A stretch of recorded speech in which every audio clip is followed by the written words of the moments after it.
On a quiet Christmas evening when the city glowed with lights that felt warmer than the world actually was, a deaf woman sat alone at a small cafe table, fingers wrapped around a mug she couldn't hear being set down, eyes fixed on the door she had checked more times than she wanted to admit, wondering how it felt to be hopeful and humiliated at the same time, because being stood up was painful enough, but being stood up on Christmas felt like proof that some hearts were never meant to be chosen.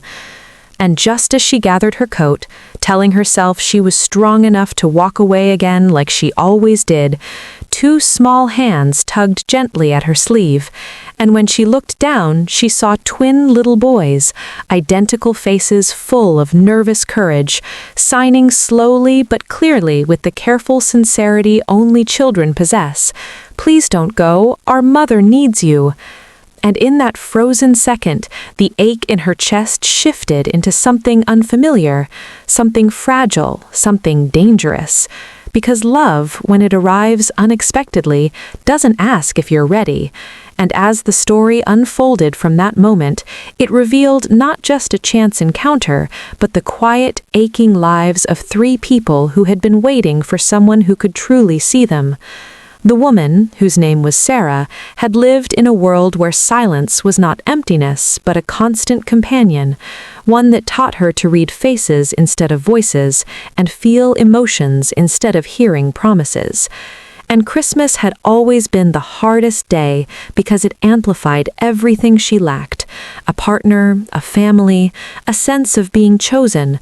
While across town, a single mother named Emma struggled to balance exhaustion and hope, raising her twin sons, Noah and Eli, after her husband's death years earlier had shattered her life into responsibilities she carried alone, teaching her boys kindness, resilience, and empathy, including sign language, because she believed the world should meet people halfway instead of expecting them to fight to be understood. And it was those boys, observant beyond their years, who noticed their mother's loneliness long before she admitted it to herself, who saw how she smiled for them, but stared out windows when she thought no one was watching. And when Emma agreed to a blind date pushed by a well-meaning friend, she never expected to be abandoned by a man who decided her life was too complicated, nor did she expect her sons to quietly follow her afterward into the cafe, because what none of them realized that night was how deeply their lives were about to intertwine, how the small decision to stay seated instead of walking away would ripple outward into moments that would test patience, heal old wounds, and redefine what love meant for each of them. As days turned into weeks, and Sarah found herself slowly becoming part of Emma's carefully balanced world, learning the rhythms of a household shaped by loss but sustained by determination, waking mornings that began with rushed breakfasts, school bags forgotten by the door, and twin boys arguing silently yet expressively in sign language that blended childish humor with surprising emotional intelligence. And Sarah, who had always lived independently, carefully guarding her heart from disappointment, felt both joy and fear in equal measure as she started to matter to people whose happiness she could not control. While Emma, watching from the sidelines at first, struggled with her own internal conflict, torn between gratitude for companionship and the haunting voice of guilt that whispered she was betraying the memory of her late husband by allowing someone new into their lives. A guilt that surfaced in quiet moments after the boys were asleep, when she would sit alone with old photographs, wondering if moving forward meant letting go. And Sarah sensed this distance without hearing it spoken, recognizing the familiar pattern of someone holding back. And instead of demanding reassurance, she chose patience, offering presence without pressure, helping with homework, attending school events where she communicated with teachers through notes and gentle smiles, slowly becoming a trusted figure not by replacing anyone, but by adding something new, something steady. And the twins, Noah and Eli, became her fiercest advocates, correcting classmates who stared too long, proudly teaching their friends sign language. And one evening, during a school Christmas rehearsal months later, when Sarah watched from the audience as the boys signed the lyrics of a song they couldn't hear but deeply understood, tears streamed down her face, because for the first time in her life, she wasn't on the outside translating the world alone. She was being translated into it. And that night, as snow fell softly outside, Emma finally allowed herself to confess her fears in a handwritten letter slid across the table, admitting how terrified she was of loving again, of losing again, of her sons getting attached only to be hurt. And Sarah responded not with promises she couldn't guarantee, but with honesty, writing back that she too was afraid of being abandoned once people realized loving her required effort, afraid that silence made her easier to leave. And in that exchange, something fragile but powerful was formed, a bond built not on fantasy but on shared vulnerability. And life, as it always does, tested that bond when misunderstandings arose, when Emma's exhaustion turned into impatience, when Sarah misread expressions and withdrew, when the twins sensed tension and tried to fix adult problems with childlike solutions, taping handwritten sorry notes to the fridge and forcing group hugs that were awkward but sincere. And through these moments, they learned that love was not a smooth narrative, but a series of choices made daily, sometimes imperfectly. And the turning point came unexpectedly, when Sarah was offered a job opportunity in another city, a chance she had worked toward for years, one that promised independence and recognition, but threatened to dismantle the fragile family they were becoming. And for days she said nothing, torn between self-preservation and emotional commitment, until the twins overheard a hushed conversation and confronted her with wide, frightened eyes, asking through signs if she was leaving like everyone else eventually did. And that question pierced deeper than any rejection she had ever experienced, forcing Sarah to confront a truth she had avoided, that loving others meant risking pain. And Emma, overhearing the exchange, realized that holding back had already caused harm, that love delayed was still love denied. And in a moment of clarity born from fear of loss rather than memory of it, she chose to fight for the present, writing to Sarah that she didn't want to cage her dreams, but wanted to be part of them, wherever they led. And the decision that followed wasn't dramatic or cinematic, it was quiet and heavy with consequence, as Sarah declined the offer, choosing connection over ambition, not because she had to, but because she wanted to build something rooted rather than chase something distant. And that sacrifice, rather than breeding resentment, deepened trust, showing Emma and the boys that love wasn't just words signed in hopeful moments, but actions taken when it mattered most. And as seasons changed again and another Christmas approached, the house filled with traditions both old and new, handmade ornaments with signed messages, silent carols sung through movement, laughter that didn't need sound to be real. And on Christmas morning, as Sarah watched the twins race down the stairs, and Emma met her eyes with a look that spoke volumes without a single word, she understood that the greatest gift she had ever received wasn't romance born from perfection, but family built from courage, patience, and the willingness to stay. And though their story began with being stood up and nearly walking away, it continued because 3 people believed that love doesn't always arrive loudly or clearly. Sometimes it arrives quietly, through small hands tugging at your sleeve, asking you to stay just a little longer. And in staying, everything changes. Yet, even as their lives settled into a rhythm that felt almost too good to trust, reality continued to press in from the edges, because healing does not erase history, and happiness does not silence old fears. And Sarah soon discovered that being woven into a family also meant inheriting their unresolved grief, their unspoken anxieties, and the invisible weight Emma carried each day as both mother and protector. And this became painfully clear the first time the twins asked about their late father in Sarah's presence, their hands hesitant as they signed questions that were simple yet devastating, asking what kind of man he was, whether he would have liked her, whether loving someone new meant forgetting him. and Emma froze, torn between honesty and self-defense, while Sarah, aware of the sacredness of that moment, responded not by stepping back, but by kneeling beside them, signing slowly that love was not a limited thing, that caring for her did not shrink the love they held for their father, and that memories did not disappear just because new ones were made. And Emma, watching this exchange, felt something loosen inside her chest, a knot she hadn't realized she'd been carrying since the day she became a widow. And later that night, after the boys had fallen asleep, she allowed herself to cry openly for the first time in years, not from pain alone, but from release. And Sarah stayed beside her, not trying to fix or replace anything, simply present, simply steady. And from that night forward, Emma began to understand that moving forward did not mean abandoning the past, but allowing it to rest without ruling the future. And as months passed, the outside world began to notice the unconventional family they were becoming. Neighbors who whispered at first and later smiled. Teachers who praised the boys' empathy and emotional intelligence. And even skeptical relatives who slowly softened as they witnessed the consistency of Sarah's presence. The way she showed up to every recital, every parent-teacher meeting, every scraped knee and bedtime ritual, learning the unglamorous labor of love that happens when no one is watching.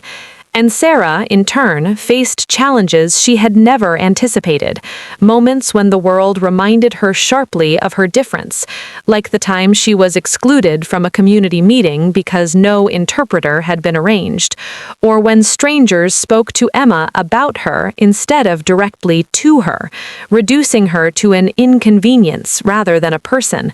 And in those moments, the twins would step forward with fierce loyalty, correcting adults with small but powerful gestures, signing emphatically that Sarah could understand, that she mattered, that she belonged. And Emma learned from her sons that advocacy was not confrontation, but consistency, that love sometimes required taking up space unapologetically. And this lesson was tested when an old acquaintance of Emma's, someone from her past who represented a life she had once planned but lost, re-entered her orbit and questioned her choices with thinly veiled concern, suggesting that involving the boys with someone so different might confuse them. And Emma felt the familiar sting of judgment, but this time she did not shrink, because she had watched her sons grow more compassionate, more secure, more expressive since Sarah had entered their lives, and she responded not with anger but with truth, stating that difference had not damaged her family, it had strengthened it, and that love measured by convenience was not love she wanted her children to learn. And Sarah, overhearing fragments of this exchange, felt a surge of gratitude mixed with fear, because being defended also meant being seen, and being seen meant having something to lose. And that fear resurfaced sharply when Sarah faced her own family's skepticism, relatives who questioned her decision to tie her life to a single mother with children, warning her that she was sacrificing independence, ambition, and freedom. And Sarah struggled to articulate what she felt in words they could hear, eventually realizing that the life she was building did not fit into traditional definitions of success, but it fit her, and she chose to stop justifying her happiness to people who could not hear its depth. And through these external pressures, the twins continued to grow, navigating adolescence with the added complexity of being bridges between sound and silence, teaching peers empathy through action rather than explanation.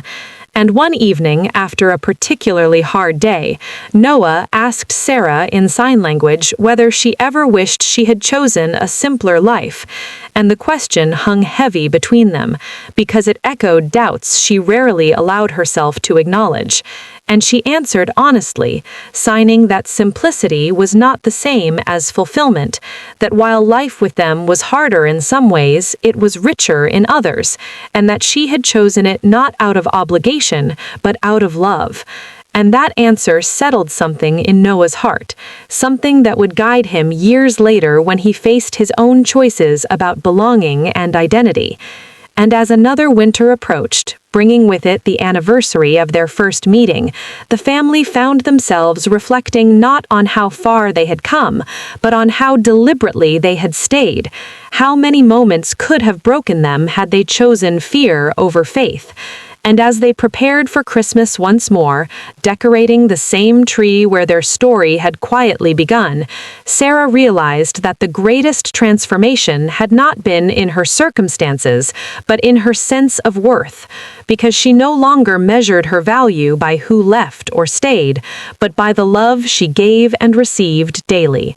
And Emma, watching Sarah sign jokes with the boys, felt a deep, steady gratitude that had nothing to do with destiny and everything to do with choice. Understanding now that love was not something that happened to her, it was something she participated in, something she nurtured, something she protected. And in that understanding, peace finally took root. With that peace, however, came a new awareness that life does not pause simply because people have learned how to love each other well, and the family soon found themselves standing at the edge of transitions that demanded courage of a different kind.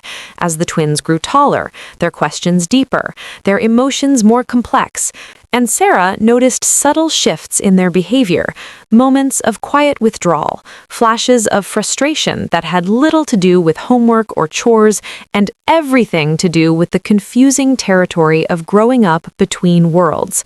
And she realized that while she had helped them feel seen, they were beginning to wonder how the world would see them in return.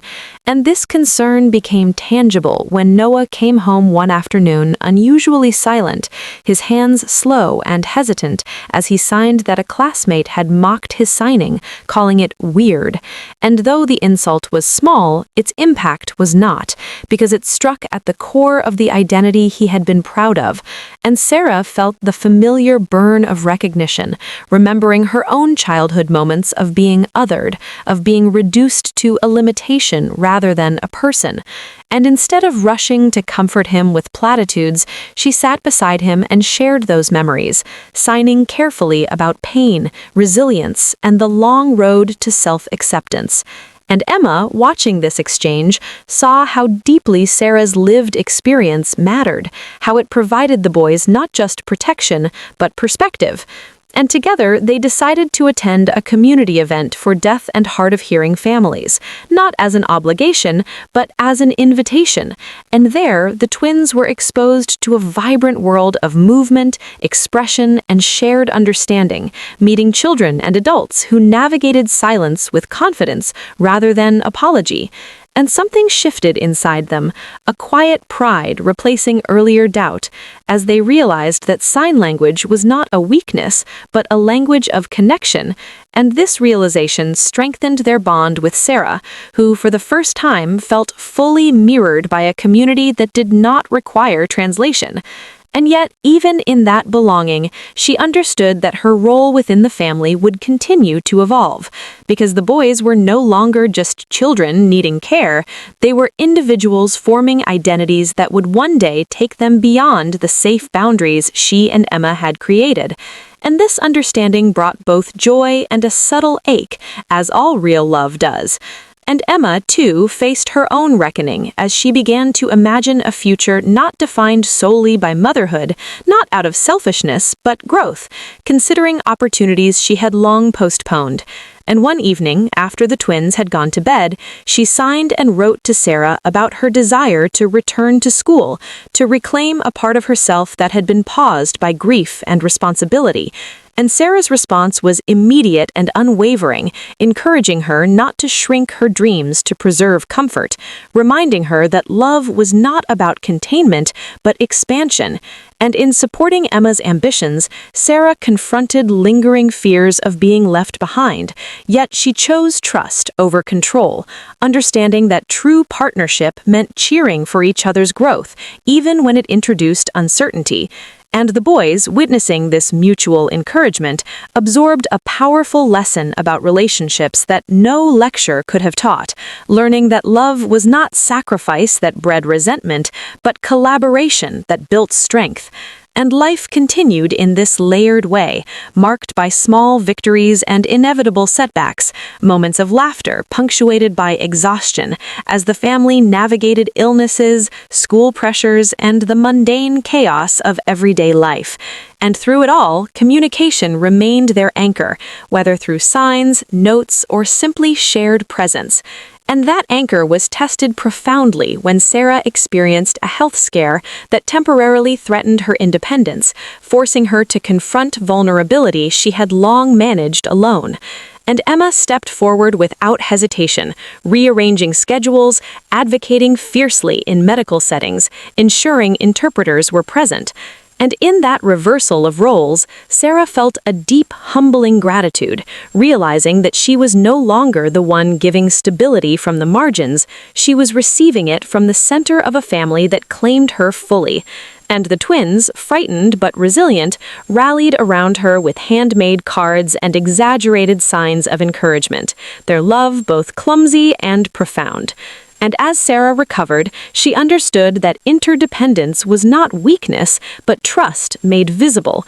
And that realization prepared her for the next chapter, when conversations about permanence could no longer be avoided, when the question of what they were to each other demanded clarity not just in feeling, but in commitment. And one quiet evening, as they sat together reflecting on how far they had come since that first Christmas, Emma signed a simple, life-altering question, asking Sarah if she wanted to make this family official in every sense of the word, not out of obligation or fear, but choice. And in that moment, surrounded by the echoes of everything they had survived and built together, Sarah answered not with hesitation, but certainty, understanding that love had led her here not through grand declarations, but through 1,000 small decisions to stay. And in choosing each other openly, they affirmed that family is not something you are born into alone. It is something you continuously choose, nurture, and protect, even as the world keeps changing around you. From that moment of shared certainty, the future no longer felt like a distant, fragile idea, but a living thing they were already tending together. And while there was no dramatic proposal or perfect ceremony planned in that instant, there was something far more enduring taking shape. A quiet promise expressed through everyday actions. Through the way Emma began introducing Sarah not as my partner, but simply as family. Through the way the twins started referring to her instinctively when asked about their parents. And Sarah, who had once measured her life by independence alone, learned to accept the beauty of being needed without feeling diminished by it. And as plans slowly formed about legal guardianship, shared responsibilities, and long-term dreams, they approached each decision with the same care that had guided them from the beginning, aware that permanence was not a single declaration, but an accumulation of trust. And when the day finally came to mark their commitment publicly, it was not framed as a replacement of the past, but an expansion of the present. A small ceremony held in winter, deliberately chosen to honor where their story began, with friends, neighbors, and members of the deaf community gathered together, voices and hands filling the space in equal measure, and the twins standing proudly between them, signing words of love they had helped write themselves. And in that moment, Sarah felt the full weight and wonder of belonging, not as someone invited in out of kindness, but as someone chosen fully and deliberately. And Emma, watching the woman she loved connect effortlessly with their children and their community, understood that happiness was not something that arrived once grief was gone, but something that coexisted with it, something built through courage rather than waiting. And life after that did not suddenly become easier or perfect, but it became grounded, rooted in a shared sense of purpose that carried them through challenges both expected and unforeseen, through teenage rebellions and reconciliations, through career changes and quiet doubts, through moments when the world still failed to accommodate difference, and moments when it surprised them with kindness. and Sarah continued to advocate not just for herself, but for her family, teaching the boys that accessibility was a right, not a favor. And Emma continued to model strength balanced with vulnerability, showing them that asking for help did not weaken love, but deepened it. And as years passed, the twins grew into young men shaped by empathy, fluent in the language of silence and sound, unafraid to stand up for others because they had been taught that love meant action. And on one particular Christmas many years later, as the family gathered once again around a familiar table, hands brushing, laughter expressed through movement and warmth rather than noise, Sarah caught Emma's eye and was struck by how ordinary and extraordinary their life had become. How a story that began with being stood up had evolved into one of staying, choosing, and building. And she thought back to that first night in the cafe, to the moment she had almost walked away, and realized that the most important decisions in her life had not been the ones that promised certainty, but the ones that invited possibility. And as the twins raised their hands to sign a final message, smiling with the confidence of people who knew exactly where they belonged, the truth of their journey settled quietly into the room. That love does not always arrive in the way you expect or at the time you feel ready. Sometimes it arrives through small hands and brave hearts, asking you to stay when you're prepared to leave. And when you choose to listen, whether through sound or silence, it can transform loneliness into family, hesitation into home, and a single Christmas night into a lifetime of meaning.